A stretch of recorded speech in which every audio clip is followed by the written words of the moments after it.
So with the best and worst, this is usually for the nurses. So we're going to focus on only the critical parts that the nurses actually need, and perhaps the midwives, hopefully. So this is a detained patient. So once a doctor detains a patient, the patient will be seen here, just like this. Currently, I don't have a patient here, but then it's the same. It's the same. I'm going to show you at the ward. Once the patient is detained, you see a red panel here with a patient name on it. You just click on the white icon that looks like a bed. You just click on it, and then you have access to the patient, which I'm going to show you, which is similar to this. So let's look at the emergencies, right?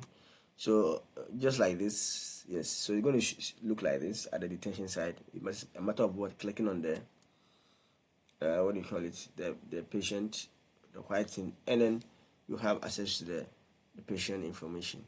Everything that you can do here, you can do it everywhere. Now, the only difference between the emergency and the other areas here about the triage, right? Here you have the triage where you can fill the information, choose the initial triage color, then the TW score automatically will be there, and then we have this question that you have to what do you call it, answer. So these are some information that you guys know already. So here is just an avenue for you to fill those information electronically, right? So everything is the same except the triage, which is only at the emergency side. So let's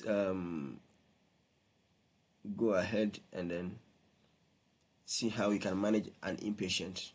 So it's the same whether it's a detention or what do you call it, is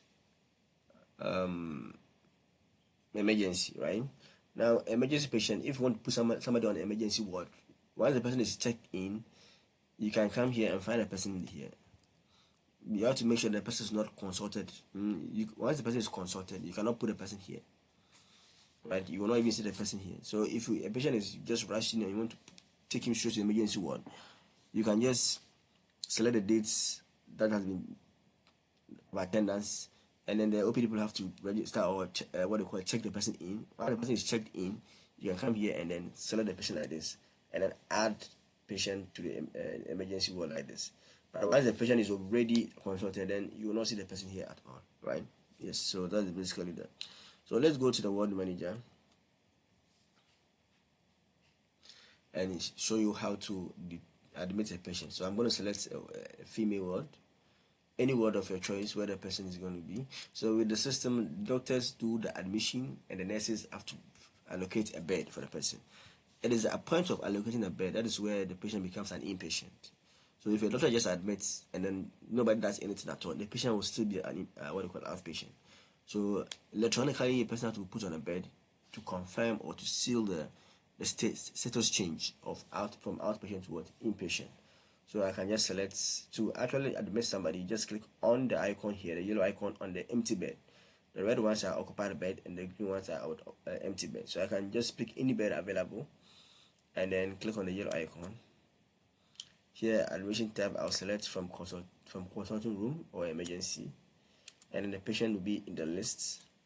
I'll select my attendance date and time, the actual date and time the person was actually admitted. This is very important because for those facilities that do automatic word calculation.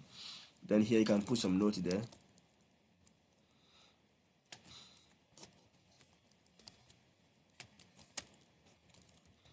Whatever you want to put there, you can put there, right? And then admit word. Once you admit, the bed will change color to this, right? To red. So here you have access to the patient.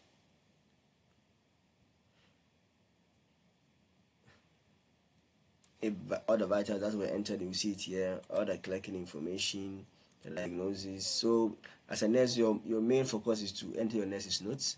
So let's enter a nurse's note.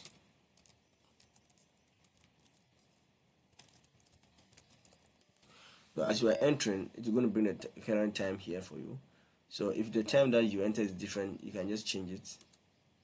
Maybe yours was 1 a.m., right?